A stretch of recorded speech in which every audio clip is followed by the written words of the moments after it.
Hello, Provo City. I'm Superintendent Dow from the Provo City School District. Today is Wednesday, February 26th. I apologize that this video cast is coming a little bit late.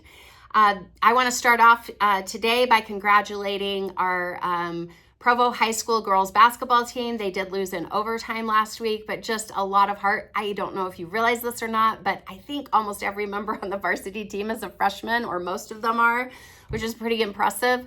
Our Timpview girls did lose by 5 last night, but man, they were fighting hard. It was really awesome to just see the great seasons that they have. And the Timpview boys will be playing in the quarterfinals, the semifinals tonight against Olympus at 9:00 p.m.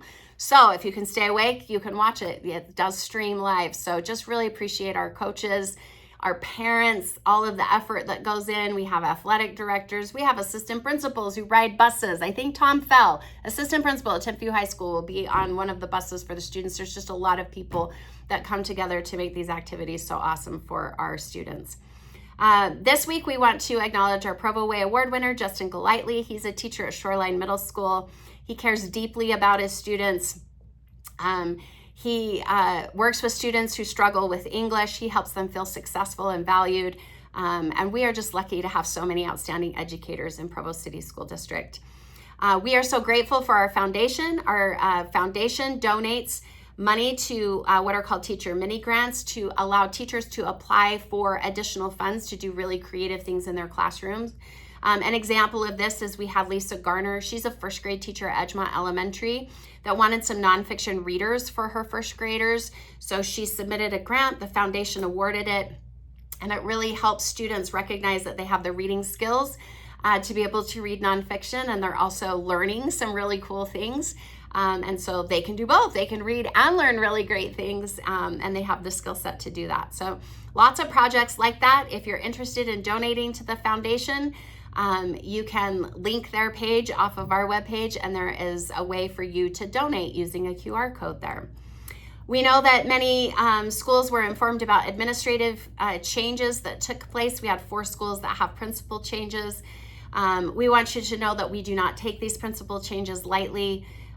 We pore over these decisions every single year. It is not something that is done haphazardly.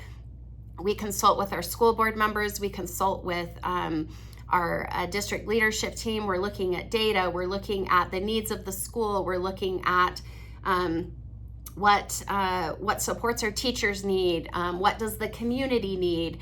All of those different pieces are taken into account. And we're also looking to further develop the skill set of our principals. Our principals and our assistant principals grow when they get new challenges.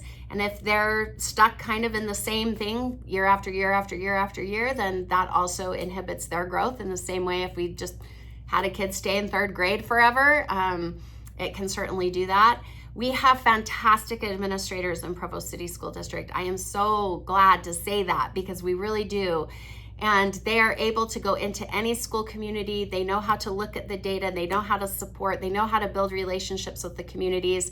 I hope that you will give a warm welcome to your new principals. They're going to be out and over the next few months meeting with SCCs, meeting with PTAs, trying to be at different events so that they can build those relationships with each of you, and really hoping that you give them a chance, because they're phenomenal educators and they care deeply about our kids. No matter what school they're at, we all care about Provo City School District's students. And so I'm excited about the changes. I hope you are too. I hope you take the opportunity to get to know these individuals and let them hear what you have concerns about and what you're excited about and what's going well at your school. They want to hear all of those things. You're going to want to make sure that you communicate that to them, because they certainly don't want to come in and disrupt things that are going well, but they also want to hear what are some things that could be improved. So I encourage you to build those relationships. These are fantastic human beings. We have some of the finest educators. Last night we had our board meeting. Our Municipal Building Authority, as well as our Board of Education, authorized the release of $70 million in lease revenue bonds that will go towards the final construction of all of the phases of Timpview High School, so that we can finish that building and bring it up so that it's safe for our students. It also includes a portion that will be paid, that we will use to pay for the designing of the Dixon site. And so just really appreciate individuals that ask questions. We had individuals that came in and met with our business administrator. Our business administrator, Devin Daly, did a fantastic job of really explaining the impact on taxes, what our overall debt looks like, why we have to use lease revenue bonds for construction of buildings, what that looks like. Really appreciated everyone that came to the community meetings and that were respectful, that asked questions. They may not always agree, but just were very kind and professional and civil in those questions, and then came and sometimes met with our business administrator afterwards to gain a greater understanding. So we have great community members and appreciate the support that we had in moving that forward. We also had our middle of the year data shared with us by our research and assessment director. This data is used by our principals to start looking at what are some things that we can even tweak in the last few months of school to help our students be more successful, to ensure that they really are making at least a grade level's worth of growth, if not more. And so that becomes really powerful. We did have to make a few tweaks to the 2025-2026 calendar, which the board approved last night. School will now start on a Wednesday, August 13th, so we bumped that back a day. We're still ending before Memorial Day. We also tried to even out first semester versus second semester, because that can sometimes be frustrating to our middle school and high school teachers.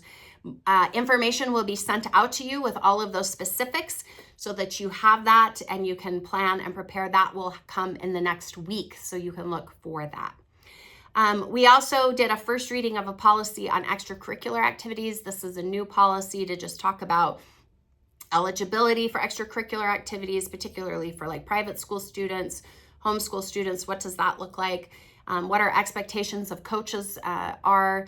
And then we also added a procedure into that policy so that if there is a complaint or a concern, what is the process for our community members to go through, and what does that look like, and who are the key people that they'll want to be talking to and communicating with. And so we wanted to really line that out. A lot of the feedback that I've received from both the Provo and Timpview communities is they did not feel like that was really clear, and we wanted to make sure that we were addressing that. And so when that policy gets passed, then we will send out really clear communication to our community about what that looks like, so you know where to find the policy, what that process looks like, because I think it's really important. We can't fix problems if we don't know that they're happening, and we want to be partners with you in that.